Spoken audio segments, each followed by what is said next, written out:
My son is just a teacher. My mother said it so casually, like it was something small. Like all my years of studying, all my effort, my entire life could be reduced to one simple label. A few people in the room laughed. My younger brother, who had been bragging about his latest business deal, smirked and added, "He's just a teacher. You can tell by the salary." Some nodded. Others didn't say anything, but their eyes said enough. My father stayed quiet, but the disappointment in his expression was louder than words. This was happening at my cousin's engagement party. Bright lights, music, expensive outfits. And right in the middle of it all, I had been turned into an example of what not to become. I thought he would do something big. My mother continued. All that education for this? I didn't respond. I didn't defend myself. I didn't argue. I just listened, like I wasn't even part of the conversation. And in that moment, something became very clear to me. People measure your worth by your income, not by your impact. I slowly placed my glass on the table. No one noticed. I stood up quietly and started walking out. No one stopped me. Maybe they thought I was leaving out of embarrassment. At the gate, I paused and looked back. They were still laughing.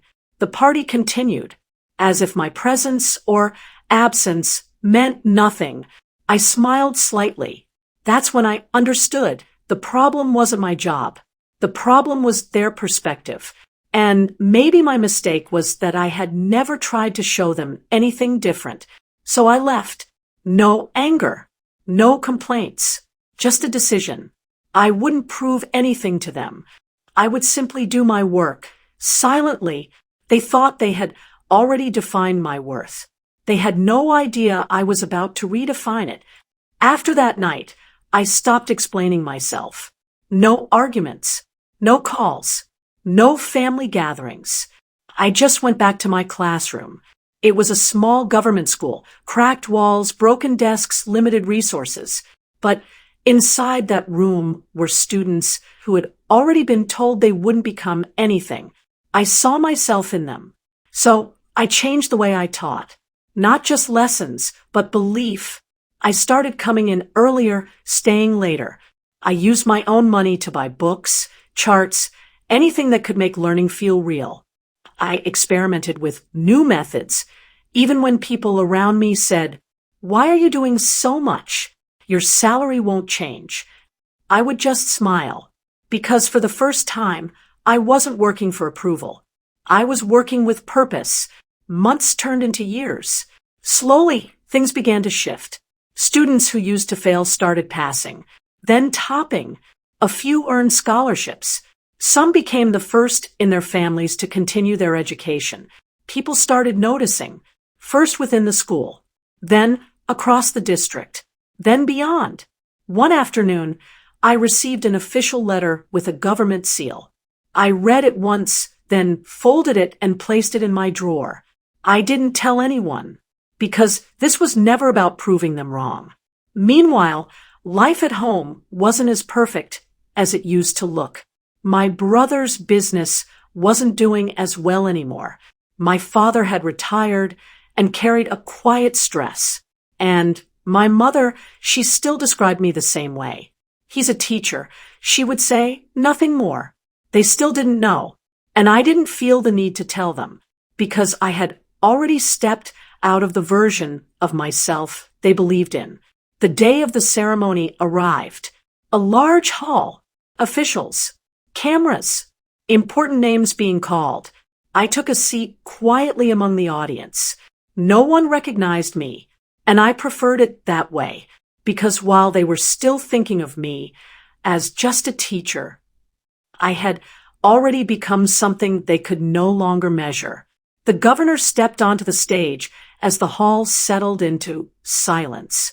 One by one, names were called. Applause rose and faded, again and again. Then he paused. "This next honor," he said, "is for someone who didn't just teach lessons, but changed lives." A quiet murmur moved through the audience. He looked down at the card and read my name. For a second, everything felt still. Then the applause began. I stood up slowly and walked toward the stage. Cameras turned, lights followed, and in the front row, I saw them. My family. My mother's expression had completely changed. The same eyes that once dismissed me were now searching my face, as if trying to understand who I had become. My father sat frozen.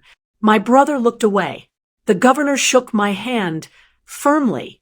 "People like you shape the future," he said. I nodded, offering a small, calm smile. When the microphone was handed to me, the room went silent again. I took a breath. I was once told that being a teacher is something small. No movement, no sound. Maybe it is if you only measure life in money. I let the words settle. Then I looked up, briefly, toward the front row. But if you measure it in lives changed, it becomes everything. I stepped back from the mic. No anger, no pride, just truth. That was enough.